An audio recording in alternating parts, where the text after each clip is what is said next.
Hello and welcome back to another one of my FBL videos, where in this video I'm doing my updated draft ahead of game week 1.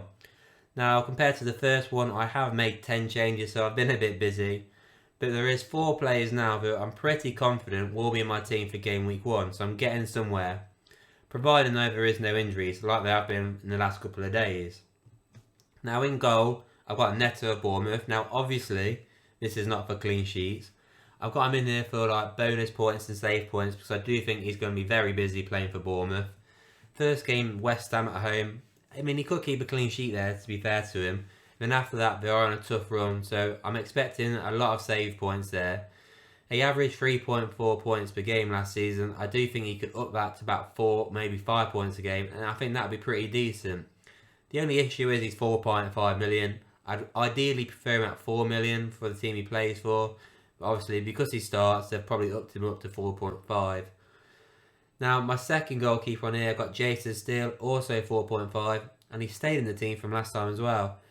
Now, I'm confident he's going to start in game week 1. Not so much in game week 38, but game week 1 I do think so, after that great run last season. And he's done all right in pre-season as well. But like I said, not confident if he's going to last all season. We'll have to wait and see. But at the start of the season for Brighton, first 3 games look nice. And ideally you want a defender or at least that goalkeeper in there.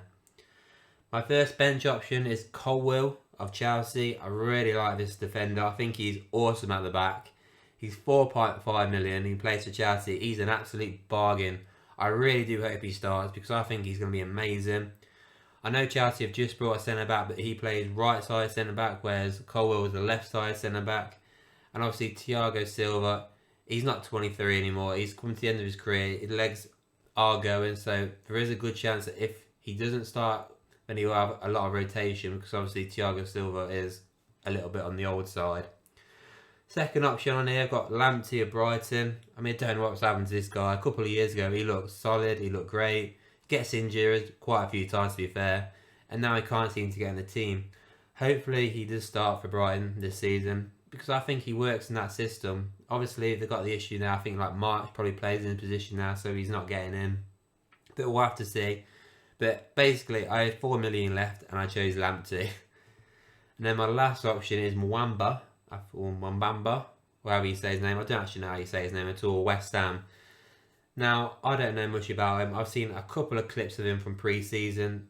Honestly, a couple of weeks ago, he weren't even in my head at all. I didn't even know he existed.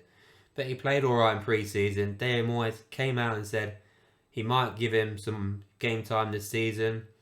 At first, I still thought, yeah, well, I can't see it. They've got Antonio, Scamacca, and obviously they've got the third option, Danny Ings. Now, Scamacca, I hope I'm saying that right as well, looks like he could be leaving now. So if that does happen, obviously Danny Ings, he seems to be, well, he hasn't been playing well since Southampton. So there is a good chance that this guy, he is quick as well, and West Ham need a quick striker that he could play some games. And, you know, 4.5 million, if he gets some game time, I'll be buzzing there. But yeah, he's the third option. I'm not expecting much from him this season, but maybe the season after. But who knows? I could be wrong. David Moyes might just go for it and he could smash it for all we know. So we'll have to wait and see there.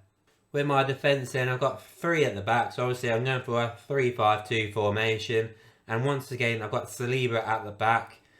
Now, I've said it before, I think he's probably their best centre-half. I know a lot of people say it's Gabriel, which I get it, he was a good defender, but I still think Arsenal would have got a lot closer to the lead with Saliba starting every game without getting that injury.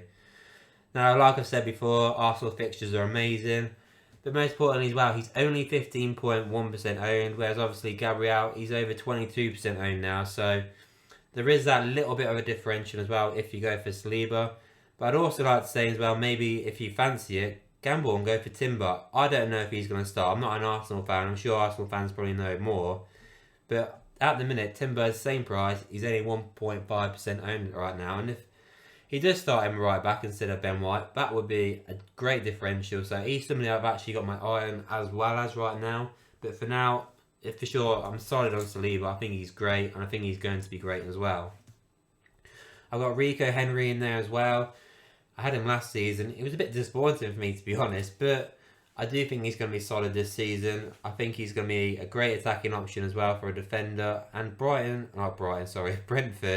their fixtures aren't actually too bad at the start of the season. After Spurs, I think they've got a comfortable run, and I do think they can go on a spree of clean sheets. So I feel like with that run, I have to have at least one Brentford defender. So I've got Rico Henry because of the attacking options as well as his defensive abilities as well.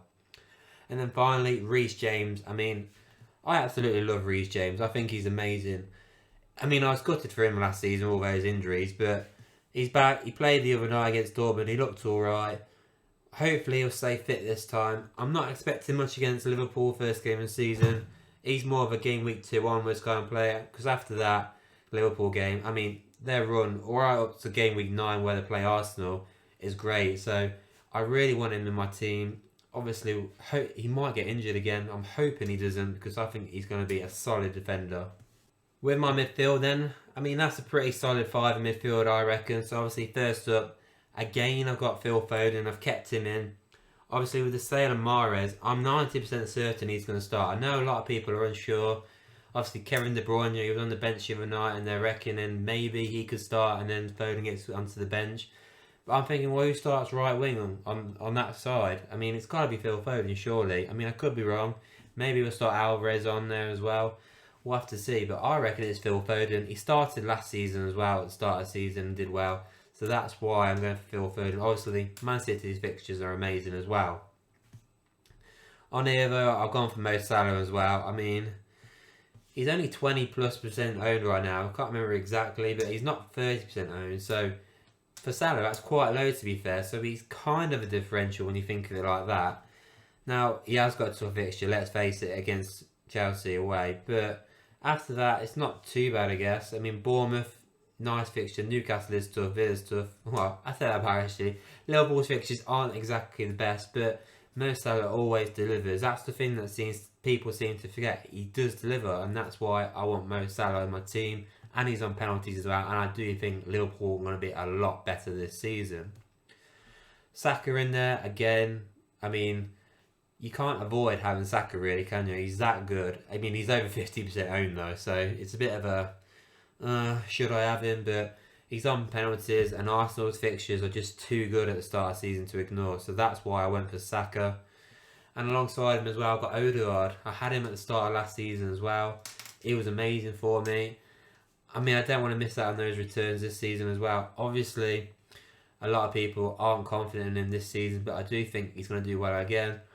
Now, people were a little unsure whether he'll get game time all the time with the signings they made, but obviously with Jesus out now, it's going to be interesting to see what Arsenal decide to do, whether they put Havertz up front, who, if they do, would be an interesting option to go for.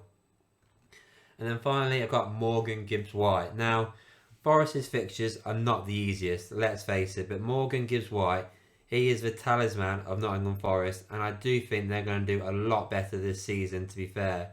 Providing as well they keep Brennan Johnson, because I do think he's a quality player as well. But yeah, Arsenal isn't the easiest game, is it? But then Sheffield United, I think he could do well, so you could put him on the bench time and time again. So if you have him on the bench for Arsenal, start him against Sheffield. Then he's got Man United and Chelsea, so you probably leave on the bench for a few weeks there. Then they've got Burnley, Man City, whack him on the bench, and then he's got a nice little 3-game run then. So yeah, the fixtures aren't exactly the best for Forest, but Morgan Gibbs-White is the man for Nottingham Forest, and that's why I wanted him in, because I do think he was underrated last season. I think he went a little under the carpet, is that the saying? Under the rug. But yeah, I think he's quality, he's a bargain as well, so that's why I put him in here. So then, on to my strikers then. As you can see, 2 up front, and of course, Erling Haaland's going to be one of them. The guy's an absolute machine. When somebody gets you 36 goals in one season, you're going to have him in your team for the following season, clearly. The only reason why you wouldn't have him in is if you're mad. I mean, there's no other option, really. The guy's an absolute machine. The only issue I've got with Haaland is, should I make him captain for game week 1? I'm leaning towards Saka. Forest at home looks better than Burnley away. But obviously Man City are a different level, and they could score 6 easily, and I could just get absolutely rinsed in the game week 1. But that is my only thinking so far. There's not much more to say about Haaland and Man City. Nice fixtures, he'll smash it. No European football, no FA Cup, no League Cup football in between. It's just Premier League first 6 fixtures. Yeah, he could absolutely smash it. My second striker is Ferguson. Not quite convinced on this one just yet. I mean, I wanted Jesus originally. He got injured. I like the look in Nkunku. He got injured. I mean, he might be fit, but I don't know. And then obviously Harry Kane might go Bayern Munich, so that's out of the question. Tony can't play till Christmas, so that's out of the question. Calvert-Lewin can't score or stay fit, so that one's out. Newcastle fixtures are tough, so that one's out. So it's really between Evan Ferguson, who I really like the look of. Obviously, Brighton's fixtures, first three fixtures are amazing. The only issue is, will he start? That's the frustrating thing, because obviously they've got Danny Welbeck and they've got João Pedro, who they brought in this summer. So which one will start? Will two of them start? I don't know. That's the issue I've got. I've got a feeling it might be João Pedro because they brought him in, but I could be wrong, and hopefully I'm wrong, and they go for Ferguson, but we'll have to see.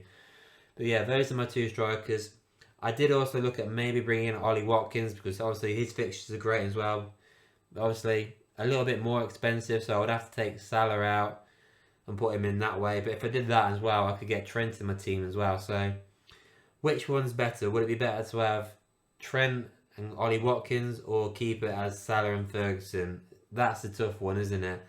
Even then, I don't know how much money I'd have left over for a midfielder though, so we'll have to see. I'll have to really check that later, but that's how my team looks so far for game week 1. Let me know what you think of the team. Let me know if you think I'm missing somebody, and don't forget to like and subscribe, and I'll see you all on the next one.